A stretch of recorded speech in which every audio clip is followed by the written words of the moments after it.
কোটি টাকা ইনকাম করতে হবে এ কথাই ঠিক, ব্যবসা করে পয়সা ইনকাম করতে হবে এ কথাই ঠিক, জমি চাষ করা জায়েজ তবে ভালো নয়, আল্লাহ রাসূল নিন্দা করেছেন। জমি চাষ করা জায়েজ, তবে তিনি বলেছেন জমি চাষ করলে অন্তর শক্ত হয়ে যায়। ব্যবসা করে খাও, টাকা পয়সা বেশি হবে। তিনি বলছেন আত-তাজির আস-সাদিক আল আমিন ইয়াকুনু ইয়াউমাল কিয়ামা মা শুহাদা ওয়াস সিদ্দিকিন ওয়াল আম্বিয়া। সত্যবাদী বিশ্বস্ত ব্যবসায়ী তারা বিচারের মাঠে নবীগণের সাথে থাকবেন। সত্যবাদী বিশ্বস্ত ব্যবসায়ী। চাঁপাই নবাবগঞ্জের মানুষ চাকরি করে, বেতন পায় যা তা 25 দিনে শেষ হয়, 5 দিন ধার কর্জ করে চলে। বলেন তো এই মসজিদে টাকা দিতে পারবে? ও অসহায় ফকির মিসকিনকে দিতে পারো? আসলে বলবে মাফ করো। আরে ছেলে, তোমাকে কি পরামর্শ দিয়েছি তোমার মনে আছে? ফকিরকে যেন মাফ করো এই কথা বলা লাগে না। বলো তো তোমাকে কি পরামর্শ দিয়েছি? তোমাকে বলেছি আজ থেকে তোমার মাকে বলে দিও, আম্মা আমি যখন বাড়ি থেকে বের হবো তখন আমাকে কিছু খুচরা টাকা দিবেন। 5 টাকা, 10 টাকা, 50 টাকা, 100 টাকা দিবেন। আমার কাছে 500 টাকার নোট থাকে। ফকিরে যখন চাই তখন তো আমি 500 টাকা নোট দিতে পারবো না, তখন আমি তাকে কি বলি? মাফ করে দাও, আপনি আমাকে খুচরা টাকা দিবেন, যত ফকির আছে সবকে দিব। আপনি আপনার স্ত্রীকে বলে দিন, শুধু তার কাছ থেকে রান্না করে নেবেন। চাঁপাইনবাবগঞ্জের নীতিতে একটু আদব কায়দা শিখাবেন না, এটা তো ঠিক নয়। শোনো, ব্যাগটা ঠিক করে দাও, দেখো তো খুচরা টাকা আছে কিনা। খুচরা টাকাগুলি ব্যাগে আমার পকেটে দিয়ে দাও, যত ফকির আছে সবকে দিতে হবে। আর আজ থেকে আপনাকে বলছি, আপনার কাছে খাবে আপনার বাপ মা। আপনারা 3 ভাই 5 বোন, বোনদের অনেক ছেলে মেয়ে হয়ে গেছে, 3 ভাইয়ের বিবাহ হয়ে গেছে। এখন কোন সময় বোন আসে, কোন সময় ভাগনা আসে, কোন সময় ভাগ্নি আসে, তখন তোমার স্ত্রী এটা খারাপ মনে করে, দিন রাত কি খালি ওদের জন্য রান্না করব।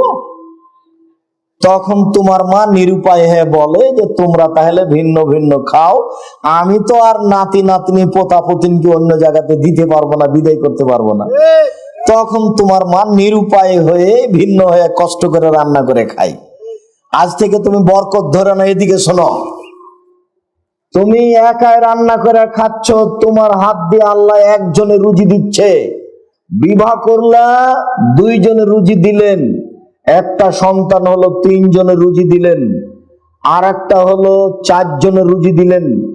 এবার তোমার বোন আসলো 5 জনের রুজি, তোমার ভাগ্না আসলো 6 জনের রুজি, তোমার ভাগ্নি আসলো 7 জনের রুজি, তোমার মা 8 জনের রুজি, তোমার বাপ 10 জনের রুজি। এতগুলো রুজি আল্লাহ কার হাত দিয়ে দিচ্ছে? তোমার হাত দিয়ে। তুমি 3 মাস সবকে খেতে দাও, দেখবা টাকা পয়সা বেশি হয়ে গেছে। ওই বরকত কেউ ঠেকাতে পারবে না। তোমার বউয়ের অন্তর সংকীর্ণ, 150 চাউল রান্না করা অভ্যাস হয়ে গেছে, তাই না? তোমার মা যেমন 3 কেজি চাউল রান্না করতে 1 কেজি, তেমনি তোমার বউ 1 কেজি চাউল রান্না করবে। সারাদিন তোমরা 2 জন খাবা, ফকিরে খাবে, রাতে গরুতে খাবে। আর ওই নোংরা স্বভাব ত্যাগ করতে হবে। 150 চাউল রান্না করেছে, দুপুরে মেহমান এসেছে, তখন স্ত্রী বলছে যে 150 চাউলের ভাত যদি মেহমান কি দিতে, তাহলে শেষ হয়ে যাবে, আমরা কি খাবো? এক কাজ করো, চানাচুর বিস্কুট দিয়ে বিদায় করে দাও, বিদায় করে দাও। এই নোংরা বর্বর অসভ্য নীতি বাদ দিতে হবে। স্ত্রীকে বলে দিতে হবে, মায়ের স্বভাবে ফিরে যেতে হবে যে কোনো মূল্যে। আর তোমাকে বলছি, তোমার বাপের স্বভাবে ফিরে যেতে হবে যে কোনো মূল্যে। তোমার বাপের স্বভাব ছিল মসজিদ থেকে ফকির ধরে আনা। এশারাতের সময়তে বাড়ি যাচ্ছিল, মসজিদের ডান দিকে লক্ষ্য করে দেখলো ওইদিকে একটা মুরব্বি বসে আছে। আপনি কে? বাড়ি আমার ফরিদপুর ভাঙ্গা। খেয়েছেন কি? জি না। চলেন বাসায়। সেই দিন আপনার মা 16 জনের খাবার রান্না করেছে। আপনারা 10 ভাই বোন, 2 জন কিষান কামলা, 12 জন। আপনার বাপ মা 14 জন। আপনার বাপের অভ্যাসের কারণে 2 জন ফকির গেছে বাড়িতে। কতজন হলো? 16 জন। 16 জনের ভাত রান্না করেছে আপনার মা ঢেঁকিতে ধান ভেঙে। আর যদি চাঁপাইনবাবগঞ্জের মানুষ হয় তাহলে জাঁতাতে আটা পিষে রেডি করেছেন আটা, আর ঢেঁকিতে ধান ভেঙে রেডি করেছেন চাউল। 16 জনের ভাত রান্না করবেন আপনার মা এইভাবে প্রস্তুতি নিয়ে। এবার আপনি রাত 11টার সময় আমাকে নিয়ে গেছেন, আমাকে নিয়ে গিয়ে স্ত্রীকে বলছেন, খালেদা উঠো, আব্দুর রাজ্জাক সাহেব মেহমান এসেছেন। আরে তুমি রাতে মেহমান নিয়েছো, ঝামেলা পাকাও, এগুলো এখন করতে পারবো না। এই শব্দটা আপনার মা শুনে নিয়েছেন, 80 বছর বয়স। তখন আপনার মা তাড়াহুড়া করে উঠে বলছে, থাক বেটা, বৌমাকে উঠাতে হবে না, আমি সবকিছু ঠিক করে দিচ্ছি, আমি সবকিছু ঠিক করে দিচ্ছি। আপনার মা 80 বছর বয়সে সবকিছু রেডি করতে পারে, আর আপনার স্ত্রী নাক সিটকানি দিয়ে রাগ দেখাই, আমি একে তালাক দিতে বলিনি, তবে তালাক দেওয়া ভালো। আপনার বউকে মায়ের স্বভাবে ফিরে যেতে হবে, এই কথাই চূড়ান্ত। বাড়ির গায়ে লিখে দিবেন মেহমান খানা, যে আসবে সেই খাবে, হিন্দু মুসলমান সব হালাল রুজি খেতে হবে। নোমান ইবনে বাশির রাদিয়াল্লাহু তাআলা আনহু বলেন, রাসূল সাল্লাল্লাহু আলাইহি সাল্লাম বলেছেন, আল হালাল বাইয়িন, হালাল হচ্ছে স্পষ্ট, আল হারাম বাইয়িন, হারাম হচ্ছে স্পষ্ট, বাইনাহুমা মুস্তাবাহাতুন, এই দুইটার মধ্যে একটা সন্দেহযুক্ত জিনিস রয়েছে, লা ইয়ালামুহুন্না কাসিরুম মিনান নাস, বহু মানুষ তা স্পষ্ট বুঝতে পারে না এটা হালাল না হারাম। ফামান ইত্তাকা মিনাশ শুবহাতে, যে ব্যক্তি সন্দেহ থেকে বেঁচে গেল, ইস্তাবরালি দীনিহি ওয়া ইরজিহি, সে তার দিনকে পরিপূর্ণ করে নিল। আমান ওয়াকাফি শুবহাতে, যে ব্যক্তি সন্দেহের মধ্যে পড়লো, ওয়াকাফিল হারামে, সে হারামের মধ্যে পড়লো। চূড়ান্ত সিদ্ধান্ত নেয় যার, সেটা চূড়ান্ত হারাম, চূড়ান্ত সিদ্ধান্ত নেয় যার, সেটা চূড়ান্ত হারাম। শুনুন, কার রাই একটা রাখালের মতো, এরা হালাল হেমা, যে রাখাল আইলে গরু চালাচ্ছে, আইলে ইউশেক সম্ভাবনা রয়েছে, আয়ের তাফিহে গরুতে ধানে মুখ দিতে পারে। আইলে গরু নিয়ে যেতে হবে না, কেন? আইলে যদি গরু নিয়ে যাই, ঘাস খেতে খেতে মাঝে মধ্যে ধানে মুখ দিতে পারে। সন্দেহ যেখানে আছে সেখানে যেতে হবে না। শুনুন, সারা পৃথিবীর অবস্থা, আলা লিকুল্লি মালিকিন হেমা ও হেমাল্লাহ মাহারেমহু, মনে রেখো প্রত্যেকটা দেশের একটা সীমারেখা রয়েছে। বাংলাদেশ শেষ হলে ভারত শুরু হয়, ভারত শেষ হলে বাংলাদেশ শুরু হয়। হেমাল্লাহে মাহারেমহু, আর আল্লাহর সীমারেখা হচ্ছে হালাল হারাম। হালাল শেষ হলে হারাম শুরু হয়, হারাম শেষ হলে হালাল শুরু হয়। বিবেচনা করে চলতে হবে। আল্লাহ সাবধান, মনে রেখো, আইনা ফিল জাসাদ মুজগা, মানুষের শরীরে একটা টুকরা রয়েছে, এজা সালাহাত সালাহাল জাসাদ কুল্লুহু, সেই টুকরা যতক্ষণ ঠিক আছে পুরো মানুষটাই ঠিক আছে। ওয়াইজা ফাসাদাত ফাসাদাত জাসাদ কুল্লুহু আলা ওয়াহিল কালব, সেই টুকরা যখন খারাপ হয়ে যাবে, মানুষ খারাপ হয়ে যাবে। অন্তর ভালো যার, সব ভালো তার, অন্তর খারাপ যার, সব খারাপ তার। ভিতর ভালো যার, সব ভালো তার, ভিতর খারাপ যার, সব খারাপ তার। রাসূল সাল্লাল্লাহু আলাইহি ওয়াসাল্লাম বললেন, মনে রেখো, আত্তাকওয়া হাহুনা, পরহেজগারিতা এখানে, আত্তাকওয়া হাহুনা, পরহেজগারিতা এখানে, আত্তাকওয়া হাহুনা, পরহেজগারিতা এখানে। ও ঈশ্বর বেদিল সাদরিহি, হাত দিয়ে বারবার বুকের দিকে ইশারা করে দেখাচ্ছিলেন। সম্মানিত দিনী ভাই বোন, এই ছেলে কথা বলছো কেন? আমরা শেষের দিকে চলে এসেছি।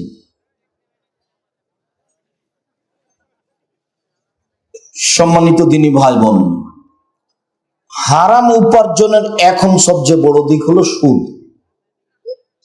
হারাম উপার্জনের সবচেয়ে বড় দিক কি? সুদ। আল্লাহ নবী বলেছেন, 1 টাকা সুদ খেলে 36 বার জেনা করে যত পাপ হবে, 1 টাকা সুদ খেলে তার চেয়ে বেশি পাপ হবে।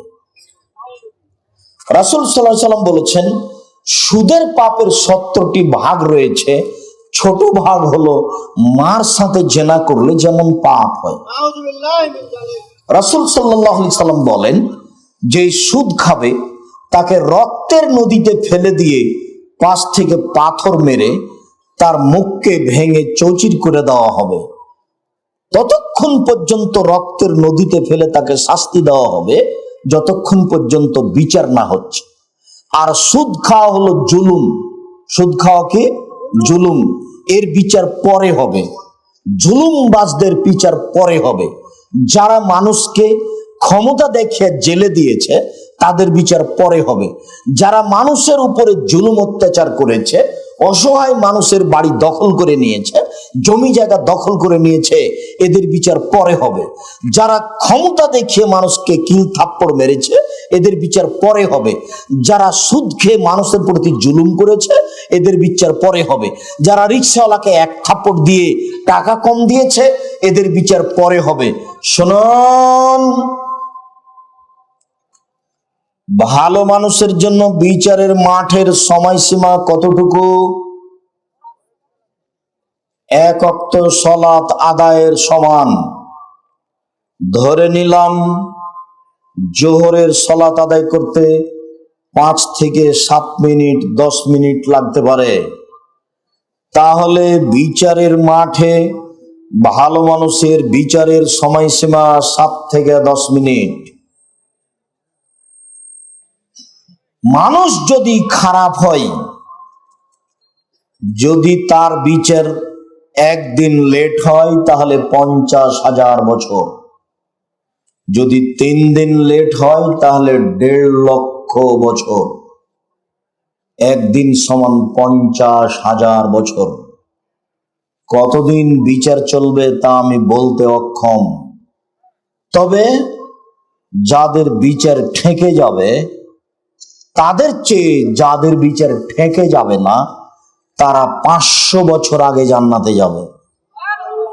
এই কথা মুহাম্মদ সাল্লাল্লাহু আলাইহি সাল্লাম বলেন। কবর যত কঠিন, কিয়ামত তার চেয়ে অনেক অনেক অনেক বেশি কঠিন। কবরের সময়সীমা হলো বাসর রাতের সমান। কবরের সময়সীমা বাসর রাতের সমান। বাসর রাতে আপনি রাত 12টায় ঢুকেছেন, মাথায় হাত দিয়ে দোয়া পড়লেন, 2 রাকাত সালাত আদায় করলেন, কথা বললেন, দাম্পত্য জীবনে গেলেন, ঘুমিয়ে গেলেন, সকাল হয়ে গেল, মোটামুটি 3টার দিকে ঘুমিয়েছেন, 5টায় ঘুম ভেঙে গেল, আজান হলো, তাহলে মোটামুটি 2 ঘন্টা ঘুমালেন। বাসর রাতের ঘুমের সময় হলো মোটামুটি একটা বলা যেতে পারে 1.5-2 ঘন্টা। তাহলে ভালো মানুষের কবরের থাকার সময়সীমা হলো বাসর রাতের সমান। যখন তাকে ঘুম থেকে উঠানো হবে, কিয়ামত যখন হবে, তখন সে বিরক্ত বোধ করবে, এখনই তো ঘুমালাম, অথচ সে ঘুমিয়ে আছে 2 কোটি বছর থেকে। অথচ সে ঘুমিয়ে আছে 1000, 1500, 2000 বছর থেকে। কথা বুঝাতে পারিনি মনে হয়। কিন্তু যখন তাকে উঠানো হবে কিয়ামতের মাঠে,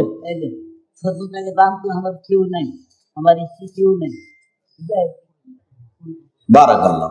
তো বাসর রাতের সময়সীমা হলো তার জন্য 1.5-2 ঘন্টা, অথচ কবরে আছে কতদিন থেকে? 2000 বছর। বুঝাতে পেরেছি কি? পরকালের আশায় দিন কাটাতে হবে। উপস্থিত বৈঠকের মুসলিম বোন শুনুন একটু, কথার শেষে চলে এসেছি। এক পায়ে দাঁড়িয়ে থাকবেন, শেষ কথাটুকু মূল্যায়ন করবেন। সিনফানে মিন আহলিন নার লাম আরাহুমা, 2 শ্রেণীর মানুষ জাহান্নামে যাবে, আমি তাদের দেখিনি। 2 শ্রেণীর মানুষ জাহান্নামে যাবে, ওদের আমি দেখিনি। এক কমন মাহুম সেয়াতুন, 1 শ্রেণীর মানুষ, তাদের হাতে থাকবে লাঠি। কাজ নাবিল বাকারে, লাঠি হবে গাভীর লেজের মতো, একদিক মোটা একদিক চিকন। এদের ভাবে নাস, তাদেরও মানুষকে মারবে, এরা জাহান্নামে যাবে। যারা জুলুমবাজি করে, যারা রাস্তায় মারামারি করে, পড়ার নামে যারা স্কুল কলেজে লাঠি দিয়ে মারামারি করে, যারা ক্ষমতা দেখিয়ে মারামারি করে, এরা সব জাহান্নামে যাবে, যাদের হাতে থাকে লাঠি। 2 নিসাউন, মহিলা, কাশে এতন, কাপড় পরে থাকে, আর এতন উলঙ্গ। কাপড় পরে যে মানুষ উলঙ্গ হয়, আল্লাহ রাসূল নিজে বলছেন, মনে হচ্ছে দেখে দেখে বলছে। আপনার মা তাহাজ্জুদ পড়ে, এখন বসে আছে ছোট ব্লাউজ পরে, এটা স্বাভাবিক নিয়ম। অথচ আমি 33 বছর থেকে বলছি, 30 বছর থেকে বলছি, 31 বছর থেকে বলছি যে আপনি লম্বা হাতের ব্লাউজ পরে বাড়িতে কাজ করছেন, গোবর উঠাচ্ছেন, ঘর বাড়ি ঝাড়ু দিচ্ছেন, লম্বা হাতের ব্লাউজ করবেন। 1.5 গজ কাপড়ের ব্লাউজ করতে হবে, কোমরের নিচে চলে যাবে। আর আপনি শাড়ি না পরে পায়জামা মেক্সি পরেন। শাড়ি পরলে আপনাকে মোজা পরতে হবে। শাড়ি পরে যদি আপনি রিক্সায় উঠেন তাহলে হাঁটু পর্যন্ত পা খুলে যাবে। শাড়ি পরে যদি আপনি বাড়িতে চলাচল করেন তাহলে টাকনোর উপর পর্যন্ত দেখা যাবে। আপনি 4 আঙুল হাত অর্ধ হাত নামিয়ে দিয়ে আপনি পায়জামা পরেন, তখন রিক্সাতে উঠলেও পায়ের টাকনো খুলবে না। মেক্সি পরে থাকেন, গায়ে মোটা চাদর ব্যবহার করেন, বাড়িতে কাজ করেন, লম্বা হাতের ব্লাউজ পরেন। সম্মানিত দিনী বোন, আপনাকে বলছি, দেখেন, কথা রক্ষা করুন। কথা রক্ষা না করে জান্নাত হবে আপনি বুঝিয়েন না। আল্লাহ রাসূল বেশিরভাগ নারীকে দেখেছেন জাহান্নামে, দেখলেন তখন দেখলেন প্রায় সবাই জাহান্নামে। এই ছেলে, তোমাকে বলছি, তোমার মাকে বলে দিও নিয়ম পরিবর্তন করে দেয়, যেন তোমার মা যেন আজ থেকে লম্বা হাতের ব্লাউজ পরে, সালোয়ার কাজ মেক্সি চাদর পরে। শাড়ি যদি পরে, শাড়ি আমরা হারাম বলিনি, তাহলে তাকে 2 ছাঁটের ব্লাউজ পরতে হবে। বাইরে গেলে পায়ে মোজা দিয়ে যেতে হবে, তাছাড়া বাইরে যাওয়া যাবে না। উনি মহিলা মানুষ, তার জন্য আর একজন মানুষ পাপী হোক, এটা তার জন্য ঠিক নয়। আর তুমি একটা মেয়ে মানুষ, ক্লাস 10-এ পড়ো, মাথায় কাপড় না দিয়ে শীতের দিনে ঢং ঢং করে বেড়াচ্ছ। তোমার বাপ শিক্ষিত মানুষ, এটা আমরা বুঝলাম না। তোমার বাপ আছে, এটাই আমি বুঝি না। তোমার মা আছে, এটাই আমি বুঝি না। কেমন মা? রান্না করার নাম মা নয়, উপার্জন করে খেতে দেওয়ার নাম বাপ নয়। ছেলে মেয়েকে নিয়ম নীতি শিখিয়ে দেওয়ার নাম বাপ, নিয়ম নীতি শিখিয়ে দেওয়ার নাম মা।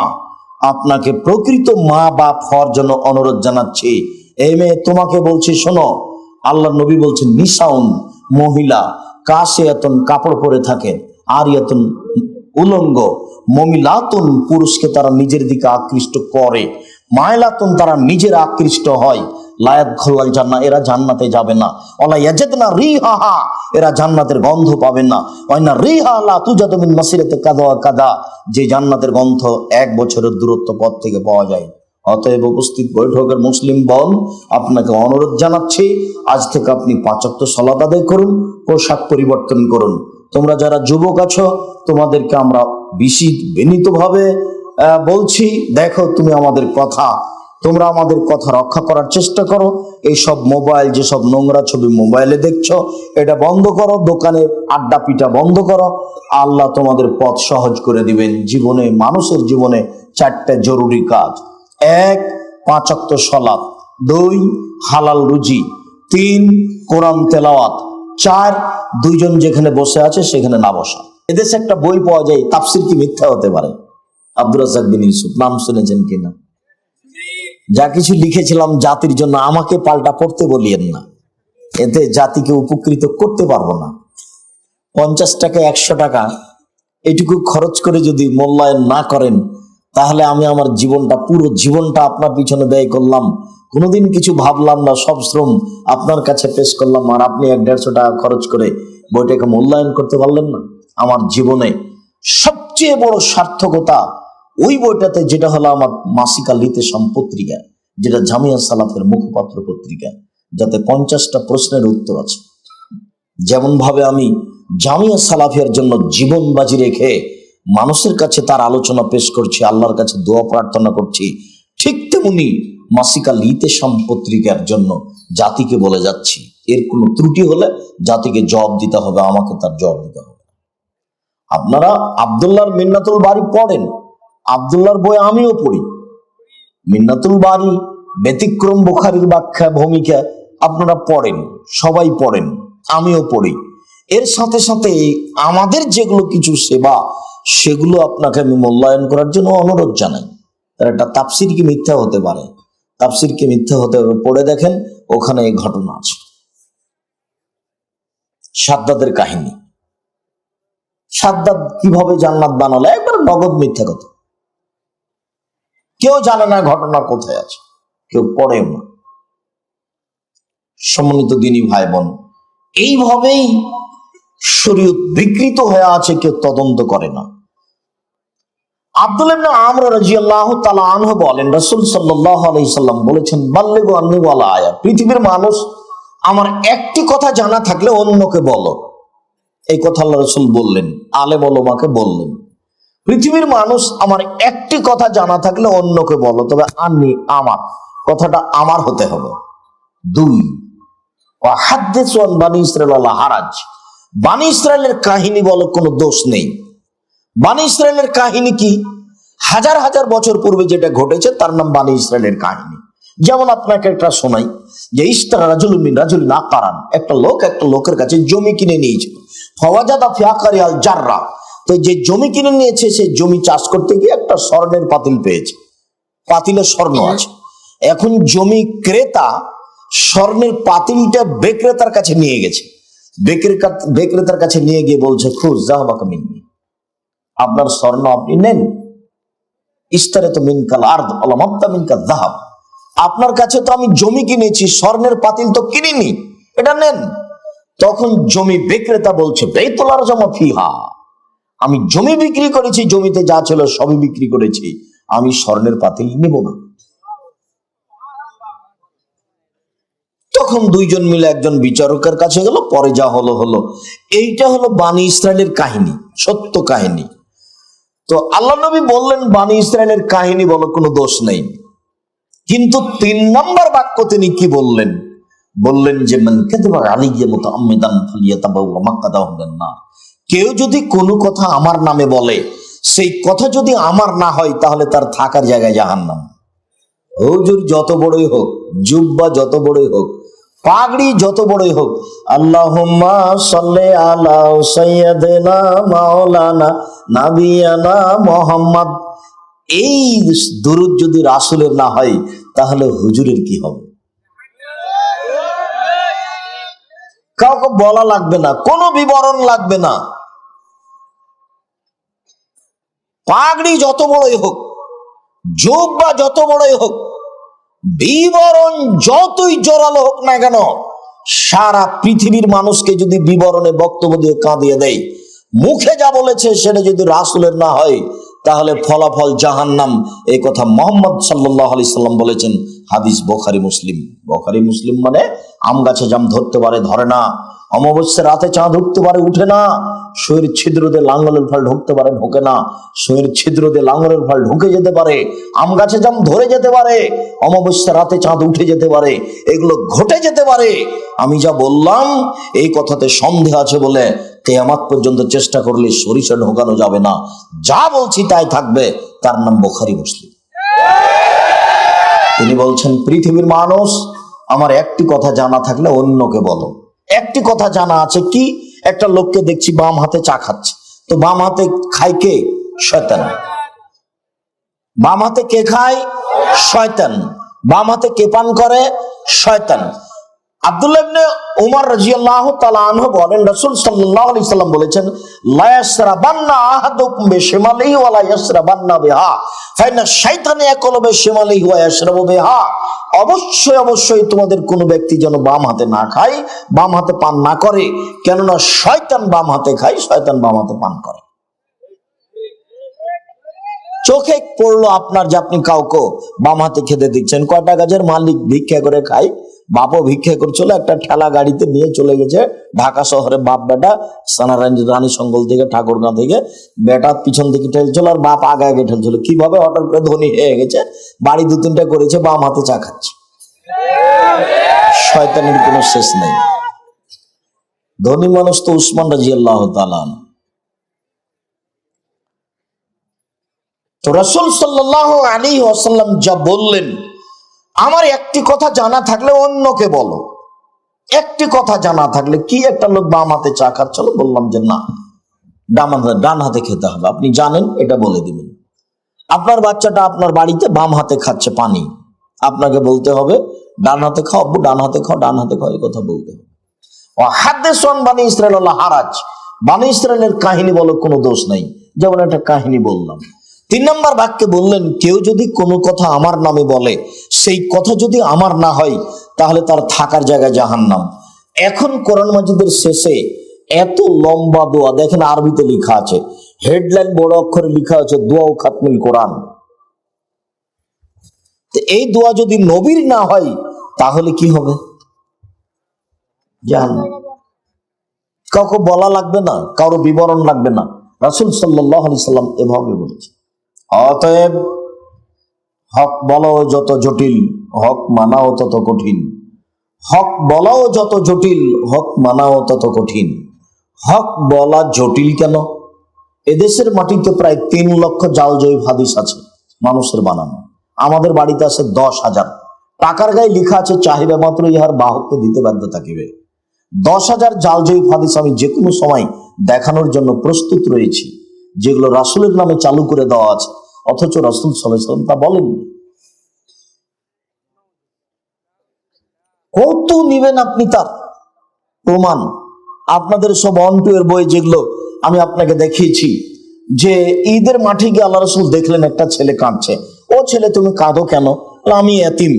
তখন আল্লাহ রাসূল বলেন আমি এতিম ছিলাম। এই বলে ছেলেটাকে কোলে নিলেন।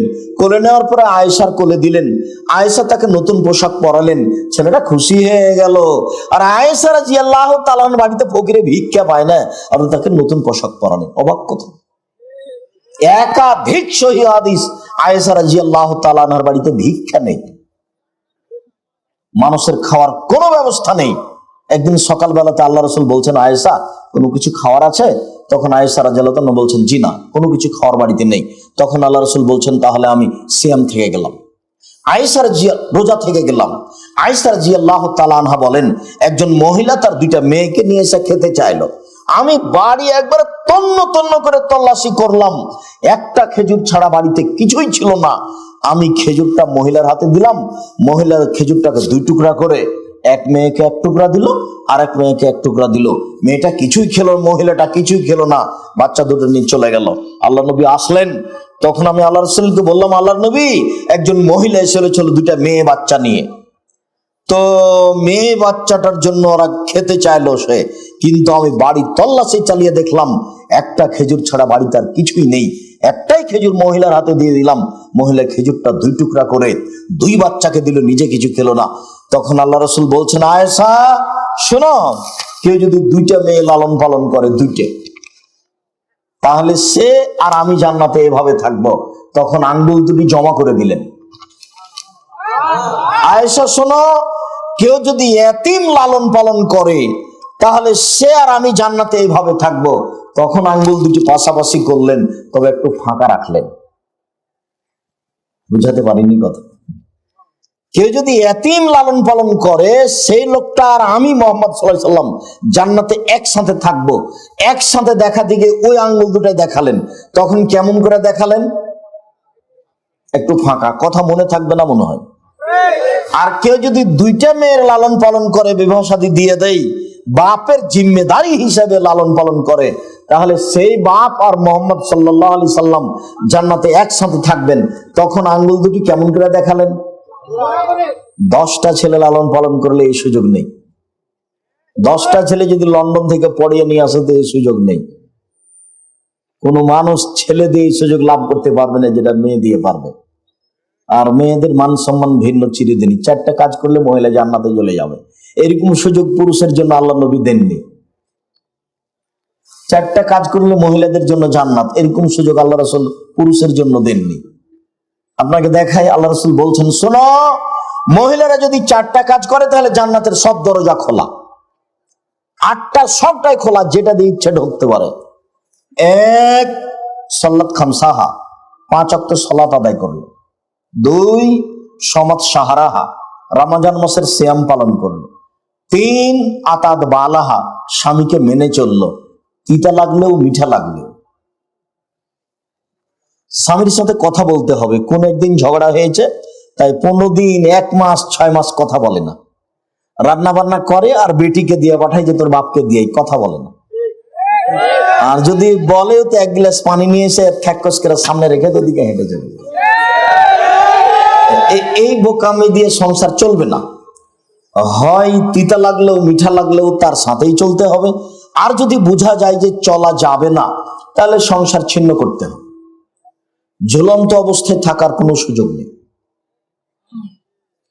স্বামীকে মেনেই চলতে হবে যে কোনো মূল্যে, তিতা লাগলেও মিঠা লাগলেও।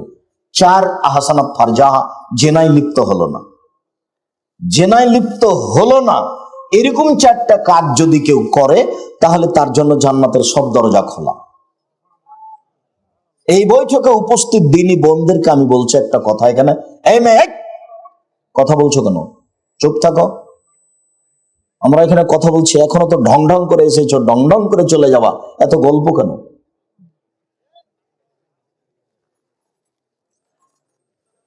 আপনাদেরকে আমরা বলছি, কোন মহিলার যদি জেনা ঘটে গিয়েই থাকে, আজ থেকে যদি সেটা বন্ধ করে আর যদি কোনোদিন অশ্লীল কাজে লিপ্ত না হয়, তাহলে জান্নাতের তো দরজা খোলা খোলাই। আল্লাহ তাআলা বলছেন, ওয়ানাহা নাফসা আনিল হাওয়া ফাইনাল জান্নাতা হিয়াল মাওয়া। কেউ যদি নিজেকে অশ্লীল অন্যায় কাজ থেকে বিরত রাখতে পারে, আমি আল্লাহ তাকে জান্নাতুল মাওয়া দিয়ে দিলাম। এটা আল্লাহর ওয়াদা।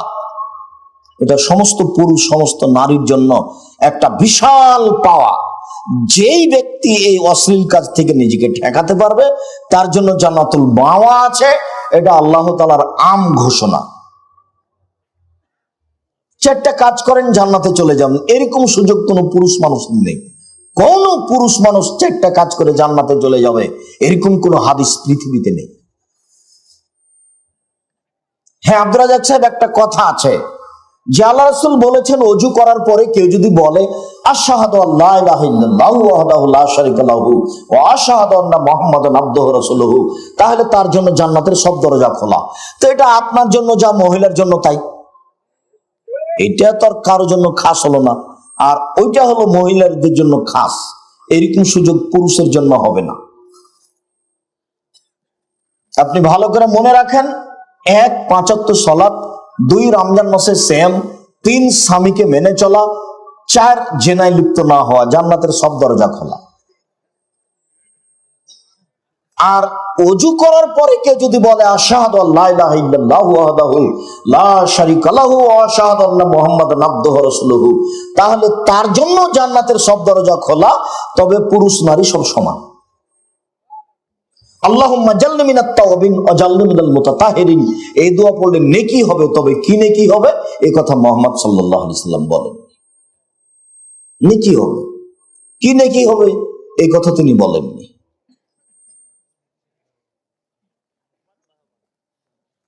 সম্মানিত দিনী ভাই বোন, আমরা এখানে আলোচনা শেষ করে দিলাম যে